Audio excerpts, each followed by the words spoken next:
were a woman. Now, they were outside at a football game, and a black officer grabbed the white woman and maced her and dragged her off out of the crowd.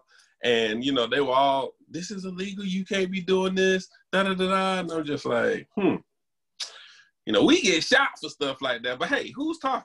I'm just saying. I saw that, and I said, okay, you know, do what you're supposed to do.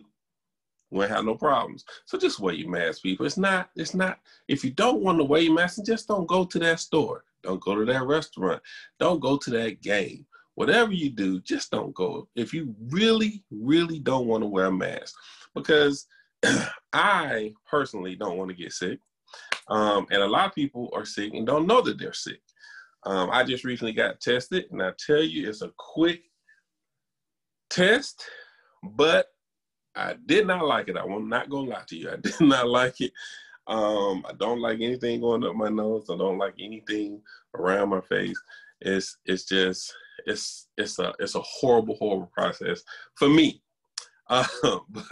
But you know, I think everyone needs to take the time to go and just get tested. Just know your results for yourself. It just takes a lot of relief off of you, because you be around other people, and when you're around other people, you have no idea if you have it, if you're giving it to someone. So please, people, wear your mask. It's not that hard. Wear your mask. Once again, like I said, we've been having some technical difficulties. Zoom was not cooperating with us today, but we got everything up and running now. My guest that's going to be coming on the show will be coming on shortly. His name is DeMarcus Bailey. I happened to go to Texas to see the show, the movie Love and Drugs that he wrote and directed. And when I tell you it is an amazing movie, I have seen movies, independent films, and I'm not going to lie to you, all of it is not the film. But this one is well written, great storyline. The acting is superb. So please, you know, I'm gonna talk to him shortly. Right before I get him on, I just want to also let everyone know that you know, make sure you go and check out some things that I have on Amazon Prime. I have 6 movies on there. 1 I directed and 5 that I'm starring in. So make sure you go and check those out. Shout out to Maverick Films. They are the hottest independent distributors for independent films in the nation. So there's some great people. I've chatted with them several times, good people, and they support independent films drastically. And that's what we need right now, because it's hard as an independent filmmaker myself, an actor, producer, director, in front and behind the camera. It is very difficult to get funding or get a huge distribution deal at times. So with that being said, I went to Texas to see the premiere of Love and Drugs 2. Before I went, I watched Love and Drugs 1, the original Love and Drugs, on Amazon Prime. And it was an incredible, incredible movie. So I had to fly out to Texas to support this film and meet the director and writer of this film, DeMarcus Bailey. He is on with us now. What's up, man? How you doing? What's going on? How you doing? I'm great, man. I am great. I'm so glad that you took the time out to come on the show. Sorry about the technical difficulties. Zoom just wasn't trying to work with us today, but we got through it. So I appreciate you coming on, man. And I met you at the premiere in Texas. And man, you just so humble, and the movie was incredible. The actors were incredible. So, but before we get deep into that, I want people to know a little bit about you, where you grew up, where you from, and how you got to where you are today. Well, I'm DeMarcus Bailey, born in Houston, Texas, but I'm raised in Tyler, Texas. I was there all my life. Recently moved to Dallas, maybe about a year ago. How I got started, we was I've been doing plays for a long time. Okay. I started doing plays. I was at a church, and the church did a skit called "Change" about how things happen to you, and how it connects you to be who you are. Okay. And a long time ago, some stuff happened to me, and that play brought that, that anger and that stuff that I had inside of me out. So I went to the altar, and I just let all that anger that I had out, let it all out. And I didn't even know that at that time God had really opened up a gift in me I didn't even know that I had. I never thought that I would be writing anything. That is what I want. I just didn't want to do it. I wanted to play ball. I wanted to sing. That's what I wanted to do. So we did the thing, and I said, if this thing did this for me, I know it to do it for someone else. So I put the skit on at a bigger venue, and it sold out. So after the skit, people come to me and say, "When are you gonna do another play?" I'm like, "I don't do plays. That was just something I was doing." So I just happened to write something. I just wrote something by name of called "Prodigal Son," and a guy by the name of Andre Lockman helped me write it. And we did a play, just doing something. Did a play, sold out. 1,700 people showed up. I'm like, wow, what is this? So I just wrote another one called "Single and Saved." I was going through my little Family Matters stage. I was watching Family Matters a lot. And I wrote a play called "Single and Saved," how love sometimes will be right up in your face and you don't accept it because it's not what it looked like it should be. Did that play and it sold out. Like, whoa, what is this? People like, you good. People just saying you got something. I'm like, okay, whatever. So I just started writing plays, and I ended up watching a movie on Facebook called Plug Love. I was just watching it. I said, hey, I can write that. I wrote the movie and just did something. I called SB. I was like, man, I wrote a movie, man. Let's do it.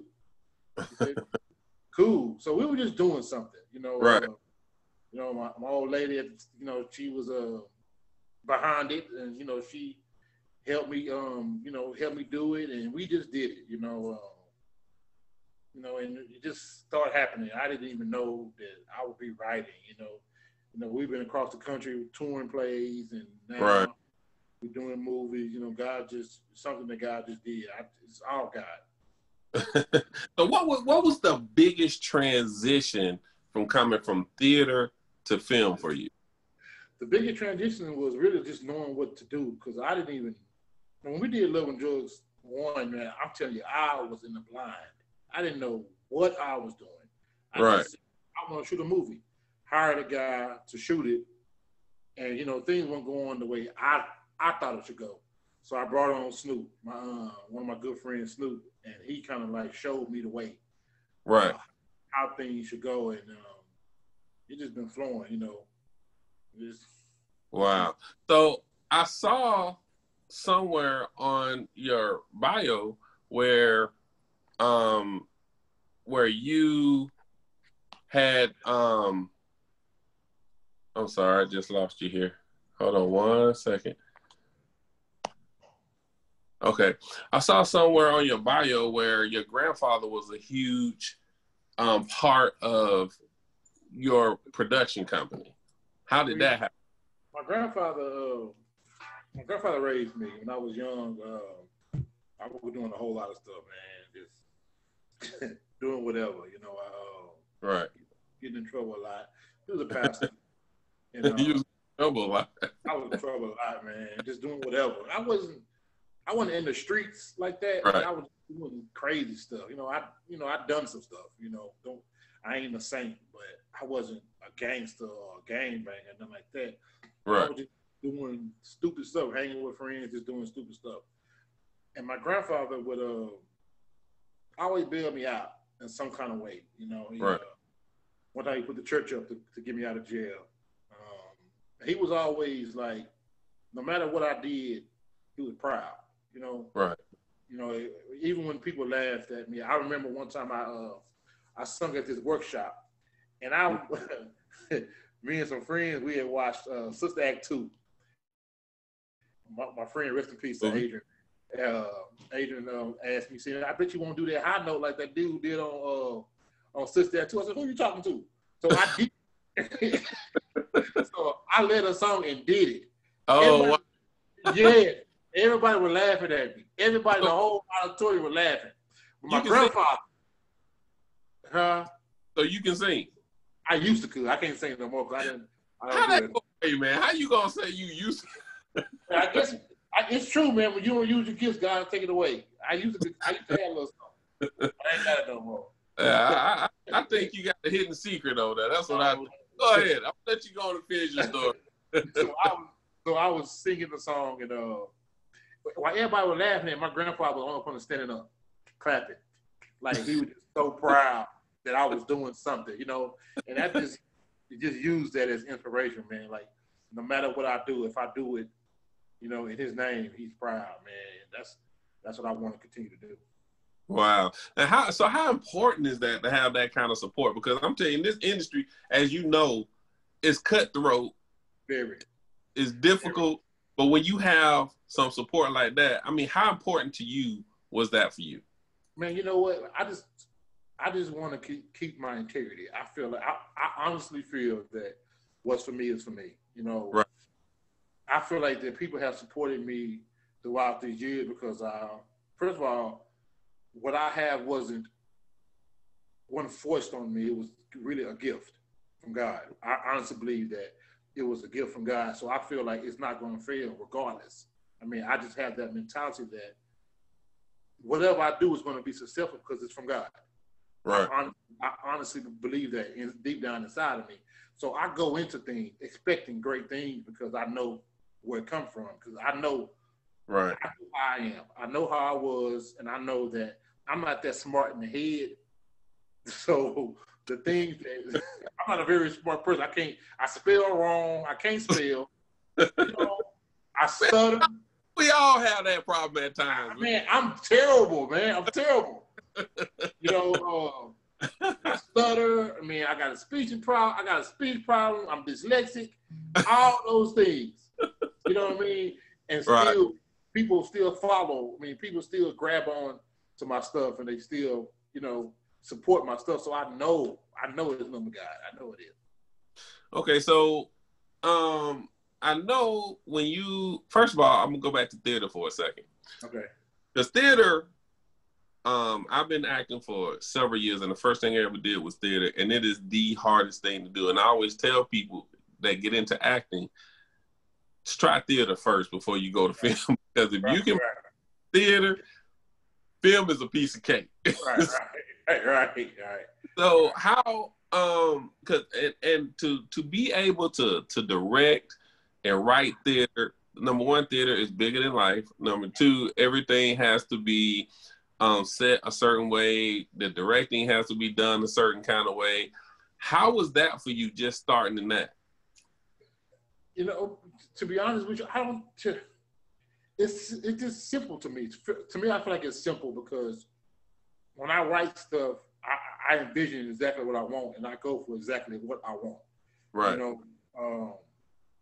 Whatever I write, I just, like, when I write stuff, I just vision it. I can see exactly what I want, and I go for exactly what I want as far as how I want your hair to look. Right. What I want you to have on, how I want you to turn this way, how I want you to turn that way. I just feel that it's easy to me because when I write it, it just, everything is already painted out in my mind to how I want it, and I just display it. That's it, to me. Okay. And so, in doing theater, what was it that made you say, you know what, I've done this with theater, I want to try film? What was that thing that made you want to switch? Because I feel that I don't say I was getting burnt out on theater. It was just, I wanted to try something new. Okay. I felt that, when we did Love and Drugs, we were just doing something. Right. I don't want to come right back to theater. After we did Love and Drugs, I'm gonna do Love and Drugs and do some more plays. But I never imagined that Love and Drugs would do like it did. Right. It popped.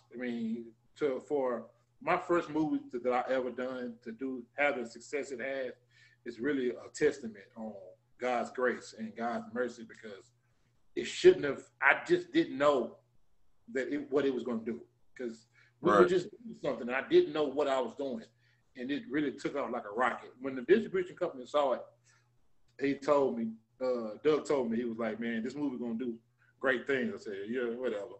You know, we're just doing something, whatever, man." He said, "I'm telling you," and man. Doug said that the Love and Drugs was like the fastest growing movie that he's ever had, ever. In all his years that he's done film.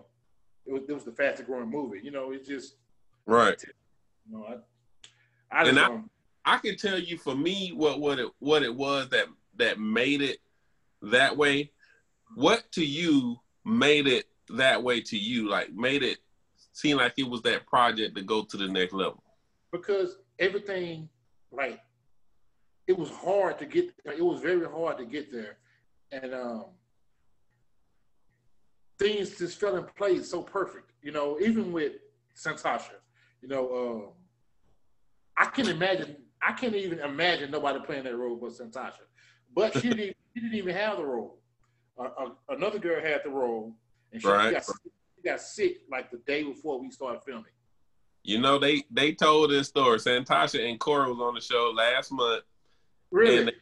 And they told that story about what happened. Yeah, and I can't imagine this movie without Santasha.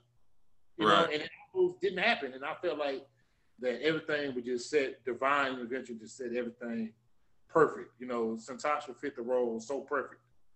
Now, how did you find Corey? Because I'm gonna tell you, man, don't you? Corey, they had me dying laughing, man. I said that their chemistry was insane, but they had me laughing so hard. Now I had to come out there, not only to see the show, but to just meet them two, because they had so much energy and so much, you know, joy for the movie itself, and they go hard for it. How did you find Corey? How was the casting for that?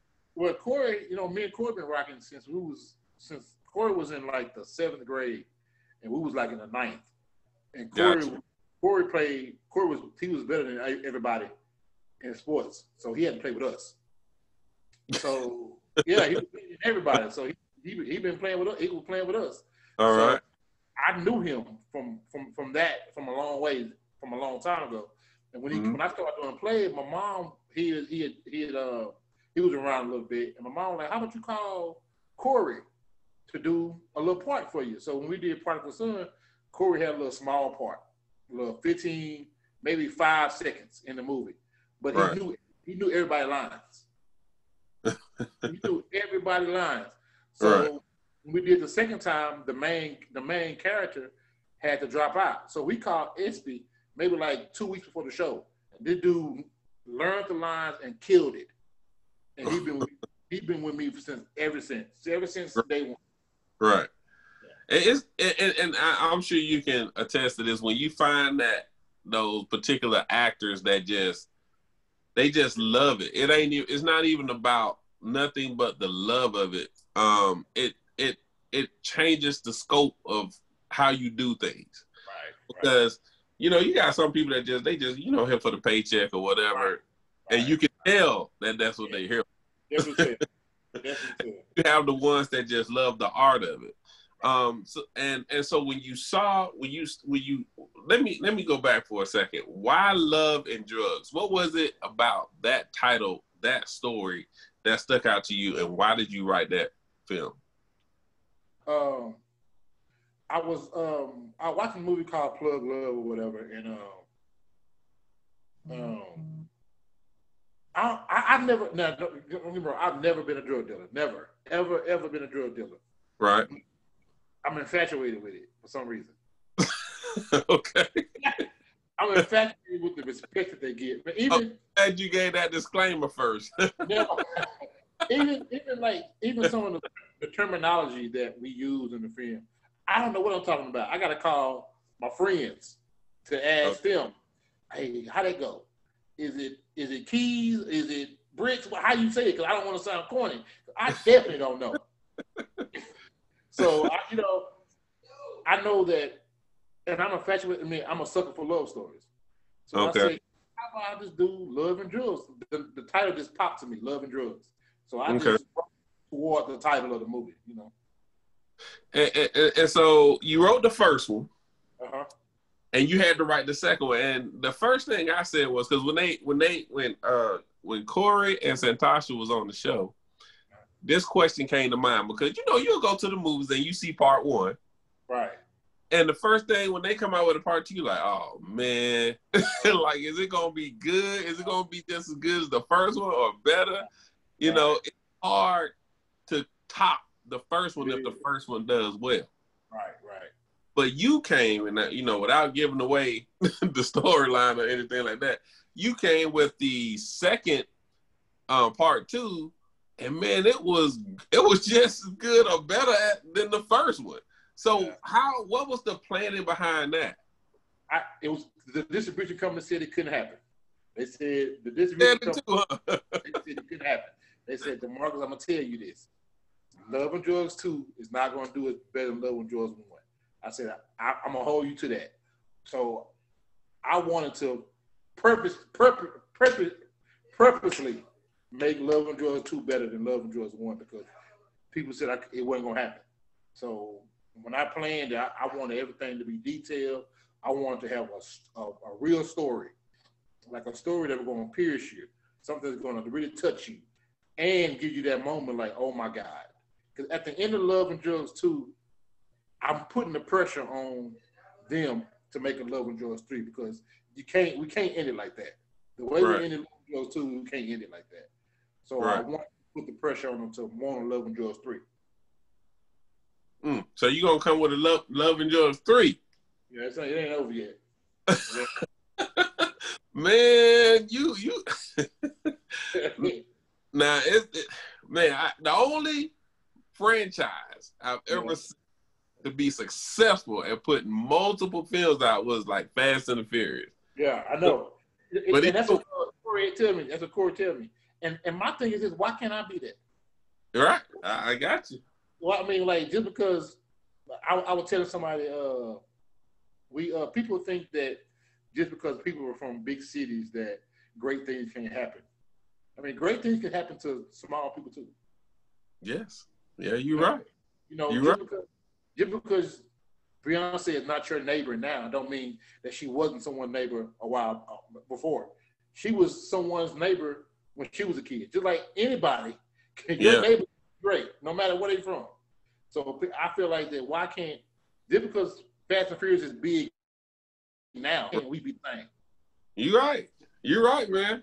You're right. And I actually love the title, and I love, because they got love in basketball. Right. And, so when I saw the title, I'm like, okay, it grasped me, because when I saw the first one, it was very relatable. Right. Yeah. Because people who's been through those type of things, or people who talked about going through those type of things, and to actually see it on screen and play out, I was like, ooh, how he gonna top? Gonna top on the second go around? And I went and saw it, and I was like, what? Oh, I tell you, I had no idea that you were gonna come from that angle. Right. Yeah. So people have to, people have to go see. First, they got to go see part one so they can understand exactly what's going on. Right. But how was the casting process for the rest of the actors? Because you had some incredible actors in the process. Because you had the guy who played Corey's best friend. I think he did some stuff. I researched him. He did some soap operas. Like he out there. He doing some things. Yeah. How I cast. I really write for people. I really don't. I study people and I watch people, and I write things for them so that when they come on set, they don't have to do a lot of acting. They can be natural. Like the guy who played Jay, he's never acted a day in his life, and I wrote Never a day in his life. Yeah. And I wrote that script tailor-made just for him. So when you see him on the screen, you're gonna think this boy he can go. He can act. He's never acted a day in his life. It's all about putting people in the right position. Right. And those people like Kenny and Santasha and Corey, they're bona fide actors. So right. really you can place them anywhere. Right. But some people who never acted before, I studied them and I write for them. You know, even the guy named Duca, Duca played Kenny. Duca played Kenny. He hasn't acted before really. I wrote that tailor-made just for him. The guy named Corey Pratt who played Vic, he's a veteran. So, you know, those people, Mia Hunt, veterans. Everybody else pretty much veterans. So I watched them and I just said, I want you to play this part because I knew they could do it. Wow. That's and I guess you have to, one of the things you have to do is know know people that can pull the roles off and have paid attention to them and in some form or another, whether theater or film, you know. So, you know, kudos to you on that to give people a chance, you know, because the thing about this industry is, you know, a lot of people look for a chance and don't understand how important it is to, number one, be humble, and number two, you know, make sure that you own in on your craft and know what you're doing. Right, absolutely. So I applaud you for that, man. That's huge. You got an awesome project there now. Now you got the Love and Drug franchise. I'm gonna call it franchise because it looks like you moving in the same direction, like Fast and the Furious. And I mean, I'll tell you, part 3 come out good too. I'm just like, you have field goal. You have done the deed, man. You have done the deed. What do you have any other ideas like for film projects that you've been working on, or any other ideas? Yeah, we're about to do a film. I'm connected with a lady named Tiara Stacks. We're about to shoot a movie called Heavy. We're doing that, and I'm launching my film company next year. And we're Wait, you haven't even launched a film company yet? You putting out movies like this? Yeah, I haven't even launched it yet. I'm launching it next year, and we're gonna do it. We're gonna do Switch. Corey came out with a great project, a great story called Switch with Santasha and Corey. So we're gonna do that next year, and then do Love and Drugs 3. Oh wow! So look at that, they can't even stay away from each other now. They do so good on. They're hilarious, man. I don't see how y'all got through a set a day with them two, because they had me on here dying. Because when they get on set, they're about their business. I mean, they don't play. When they get on set, they don't play. Because they care more about this. I mean, we have just enough care between all of us. We all care the same about it. We all want to be successful. So when they come on set, no, they're about their business. Both of them. Corey and Santasha. So if you had one actor who's a famous actor that you would like to work with one day or have in one of your projects, who would that be and why? Jamie Foxx, because I feel like Jamie is like, I mean, that's my favorite. Like, Jamie's my favorite actor, almost favorite person in the world. Because I just feel he's talented. I've been telling people about Jamie since he was on Living Color. I think I was the first Jamie Foxx fan in the world. I've been talking about him forever. And, you know. He like a triple threat. I know. That's what I want. That's what I want. Man, you know, and he, speaking of him, you know, he's a triple threat, sing, act, comedian. And when I think about, you know, somebody like Corey. Right, yeah. He's a comedian all day. So, and Santasha too, actually. Both of them are food. Both of them are food. Yeah. So last time I asked Santasha a question, I asked her how hard was it to revert, to go into being this sensitive woman who had to go through a lot. You know, how was that transition? She said, man. She did it. You know, she acted. I mean, she don't get me wrong. Sometimes silly is all get out. Right. But when she come on set, that girl be about her business, and she be already like her mind be already there. when she gets there. She don't say she don't play. But after we say cut, then here she comes with the jokes and the giggles and being a fool. But she always, the transition had to be easy for her because she does it so well. And when she come on set, she's just ready to go. So when your people with the people who, because you grew up in Texas, right? Tyler, All right, so a lot of the people who laughed at you back in the day, they not too much right now, huh? Nah, not really. What kind of accolades and stuff have you gotten from those people? People, they Tyler really haven't just gravitated to it yet because I'm still Demo, the guy from Tyler.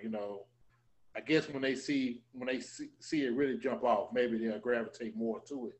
But right now, it just, of course they see me doing things, they see us doing things, and they see it. But right now, it just haven't really just hit them yet. That right. We really big things, because I'm still that guy from Tyler. I'm still the guy they call Demo, or the guy that used to play ball and crack jokes all the time. So they really haven't just seen, accepted the change, really. I guess I can say that. But they will. Now, I just recently got into the whole writing process. For you, what is the writing process? How do you prepare or even come up, get into the place of being able to sit down and write a full script? Music. If I hear a song in my head, or I hear something in my head. Now that's new. Music. Yeah, music really gets me. If I hear a song in my head, I say, man, I talk to myself a lot. And when I ride, I drive trucks. So when I'm riding a lot in the middle of the night, I put music on, I start talking to myself. And I create stories in my head, myself, talking to myself, talking like when I'm Tanya, I'm going to say this, Tanya, are you a drug dealer? I start talking to myself, and I record it. I get home, I just write it down. Wow. So you kind of just on a whim come up with ideas while you... Right, yeah. Driving, that gives you a lot of time to think about things. Yeah, a lot of time, yeah. So you carry a recorder with you, or? On my phone. Okay. And then when you get to a settled place, you write down what you thought about. Yeah, when I send it to my friends, I always send my stuff to my friends, man, because my best friend, John Harvey, and his brother, Adrian Harvey, they really like my people who tell me yay or nay. Yeah, that's a good idea. Nah, that ain't. Cause they're gonna tell me straight up every time. Nah, that ain't working. Okay. So when I write stuff, I usually send it to them first before I let anybody see it. If they say, yeah, it's a good idea, I put it out. But if they don't, nah, I don't. Now, what's been the biggest challenge you faced since you started in this industry? Getting people to believe. Getting people to really, really believe. Ever since I've been to Dallas, yeah, it's been Dallas has really showed me a lot of love.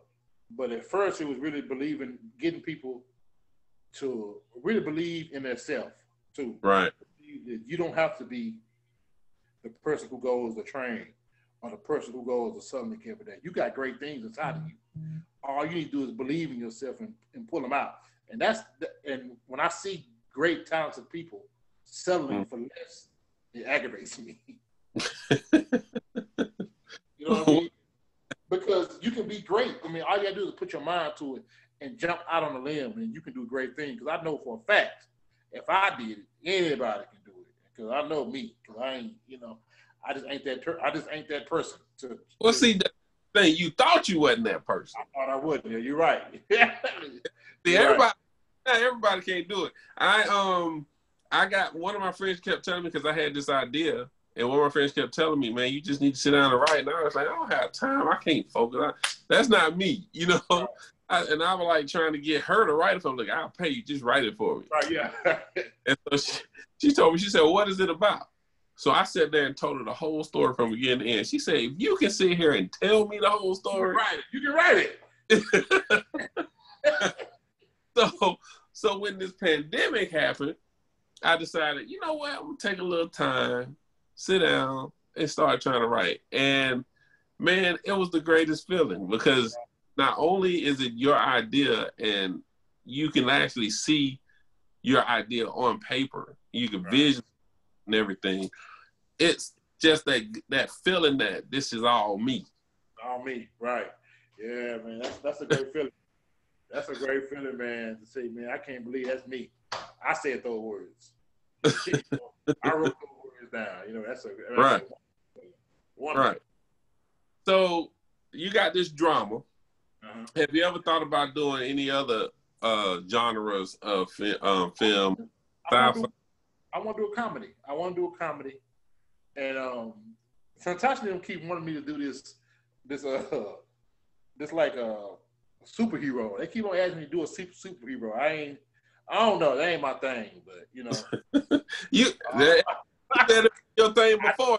What happened? Right, I said that before. Right, I said that before. So maybe one day, when we get a bigger budget, because we can do some superhero-ish. That's what they want to do. So I owe that to Santasha. Superhero. You know, that's funny because I asked them what if they I think she the one I asked if they had a role that the dream role of what they wanted to do. I think she did say superhero.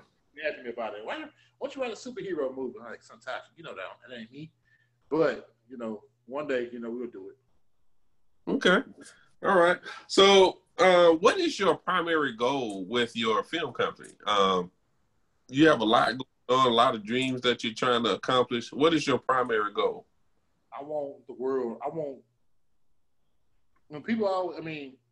want to be like the John Singleton. I want the world to gravitate. Love and drugs, the world caught on to it, but I want everybody, everybody don't watch independent films. I want the world to know what J.F. Bailey, because it's all about my grandfather, man. Like I said earlier, man. Right. The world has to know his name. The world gonna have to know. I ain't stopping till the world know his name because that's just how much he meant to me, and this is just my way of doing it. I found something that I can really do, and I plug in his name on it, and the world they're gonna know him. They're gonna know who he was and how he was to me and how great he was, because he was just what that was, That's a beautiful thing. How do you think he feel right now after seeing if he was still here right now? He bragging. If my grandfather was here, he would be bragging, telling everybody, "That's my grandson. That's my grandson." It was a tape recorder. He had a tape. He took a tape recorder everywhere. Like he would be tape recording this on his cassette tape and playing it over and over. I just know he'll be proud, saying how proud he was of me. That's all I really want. Right. Whenever I see him again, I didn't want to say, "Mark, you did a good job. You did my name great." That's all I want. I don't care about nothing else. The money, nothing else. When I see the next time I see my grandfather, I just want him to say, "Good job, man. I'm proud of you." That's all I care about. Man, that's a beautiful thing, man. I think one of the Chadwick Boseman. Yeah. His passing taught me a lot, because the way he left behind. Yeah. How people talk about him. Everyone who knew him and was around him. Nobody knew he was sick. Right. Very few people knew he was sick. Right. And the fact that he went through everything he went through during his filming, it just left you like, wow. Right. If he can do this, I can do this. What's the difference? Right. I really believe that. What's the difference? And you had the support of your grandfather that kind of pushed you, into the forefront. Right. And I think in everybody's life, man, that one person that you just trust and believe in is that one that'll give you that strength to go and push forward, man. Every time. That one person. I'll take one person. That's him. So what you getting ready to do? Oh, well, you are doing a tour now. Promo tour, yes. Give a little bit about that. What's going on and what states are you hitting? We're going to be in Texas this Sunday. We got 2 shows sold out. We're going to go to Houston on October 24th. Then we'll be in Shreveport October 25th. October 31st, we'll be in Atlanta. And the movie comes out. That movie actually comes out the end of November. So I want people to, after November 1st, we're going to shut it down and have the world wait. The end of November is coming out to the world. Wait, so you coming to the ATL October 1st? October 31st, yeah. Oh man, I gotta get everybody up in there. Please. I think we'll have a special guest too. I think I'm gonna bring a special guest with me. Okay, that'll be dope, man. I'm gonna bring all my people up in there. Appreciate you, man. Yeah, gotta support you, man, because it's a good project. I'm gonna get everybody to watch the first one. Okay. Is it only on Amazon or where is it playing? On Amazon, Tubi, Roku, Vudu, and Hulu. Gotcha. Okay. Say that one more time so everybody can know. On Amazon Prime, you got Vudu, Hulu, Tubi, and Roku.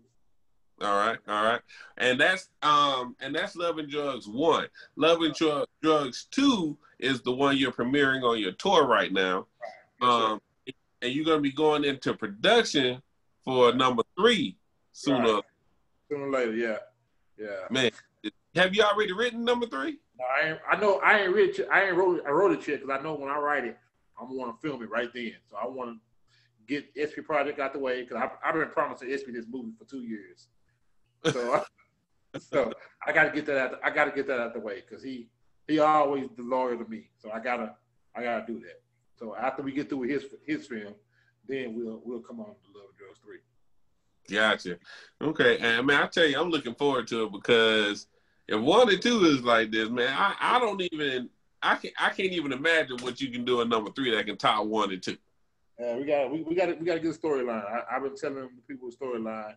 You already got a storyline, yeah. So Tasha already going to the gym. Like, girl, quit it now. Quit it. Crazy. Ispy already saying lines, practicing lines. Like, Ispy, it ain't wrote yet.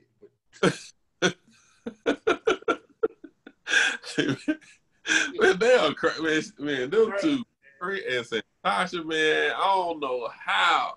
Y'all, man, you say she came on set, she was, you know, in the road, but man, they had us dying on here, man. They had us dying. Them two, I said, and it's funny because she's so shy. Yeah, she is. She is. And I'm sitting here like, man, everything you touch and turn to gold, so you might as well just get out of that shot. Right. Yeah, man, you so humble and everything, man. How when people come up to you, because I be watching everything. Right. You know, I'm a spectator. I'm in the background because in my head, you know, I like to see how people move. I like to see how people involve themselves with other people. You were just real cool, man, laid back, you know, talked to everybody, took pictures and everything. I mean, how does it make you feel to have that type of connection with people after they see your film project? Man, my friends ground me, man. Like I said, the group of guys I hang around, man, they really keep me grounded. You know, they always keep my head level at all times. They always telling me, you know, no matter how far you go, no matter how, you know, the things you're doing, you remember who you're doing it for. Don't never put yourself, because you're not doing it for yourself, you're doing it for your grandfather. Don't never get in the way of that. Once you get in the way of that, you're going to fail. So I always keep that in the back of my mind, you know, stay humble, man, and just everything gonna come to you because what you're doing it for, your foundation is great. Right. Solid foundation, and you don't want to break that. Right. You're not even supposed to be here. I'm not even supposed to be here. It's the foundation that I have, you know, and I don't ever want to break that because I mean I just feel like it's all ordained from God, and I don't want to break it. So when you did theater, you did several different plays, right? Maybe about 15. And you wrote them all? Wrote them all, except two of them. I didn't write Prodigal Son, and I didn't write Chains. I wrote Prodigal Son, but a guy came on and, tweaked it up. So I give him credit for Prodigal Son, and he did Chains. I did everything else. So are you going to ever make any of those projects into movies? You know what? We thought about.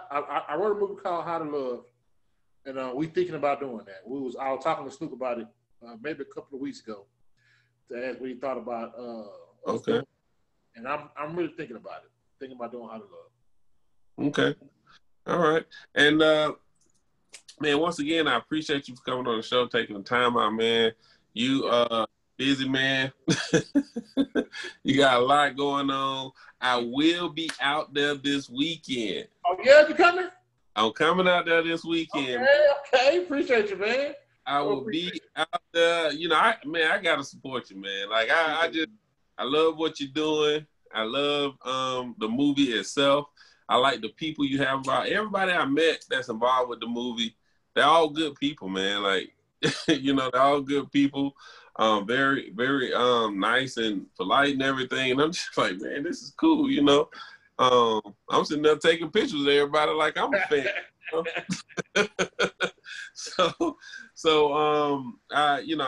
You did a great job, man, with the cast. The cast is insane. And I look forward to more other things that you have going on. Is there anything that you want to say to your fans, friends, family out here right now about your project you got coming up? Thank y'all for the support, man. If it wasn't for y'all, it wouldn't even be Love and Drugs 3, 2, Love and Drugs 2. Thank y'all for the continued support all across the world, all across the country, man. We sure thank y'all. And go get I got an artist. Go get my artist album. Hold on. Yeah, the whole soundtrack of Love and Drugs 2 is mine. That's all me. I mean, we Bailey Music Group is my record label, and we produced the whole soundtrack, other than maybe 2 or 3 songs. Got an artist by the name of All Biz. Go get his album. It's called Underrated.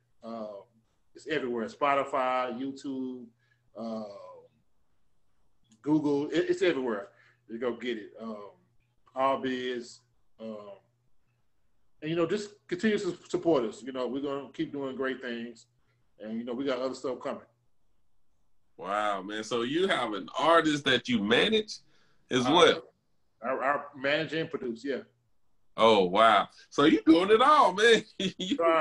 I'm trying to. I didn't even know that part. Okay. Okay. All right. And so let everybody know again all the places that you will be visiting on your tour. We go Tyler, Texas this weekend, September 27th. We'll be in Houston, Texas, Louisiana. Shreveport, Louisiana, October 24th. Houston, Texas, October 25th. Atlanta, October 31st. Atlanta, October 31st. Okay, and let everybody know also, because when I went to the premiere, y'all had everything done according to the laws of... Yeah. So let everybody know the ins and outs of that when they come to the premiere. You got to have your mask on. You can't get in without your mask, first of all. No mask, you're not getting in. Social distancing will be strictly enforced. We're allowing so many people in, to keep people safe, to cooperate with the guidelines of the state, and everything will be, you got temperature checks, sanitize. We're gonna have it all. We want everyone to be safe because this thing ain't playing. COVID is not playing.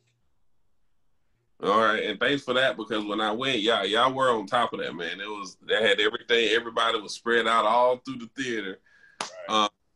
And it was definitely chairs in between everybody. So the social distancing was enforced. Everybody had a mask on.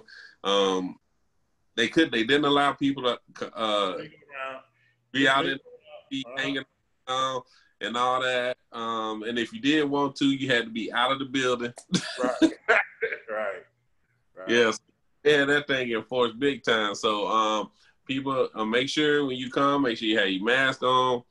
I think if you came with somebody, y'all can sit next to each other, but then in between, you can sit next to them. Without other than that, nah, you got to sit two or three seats on. Right. Yeah.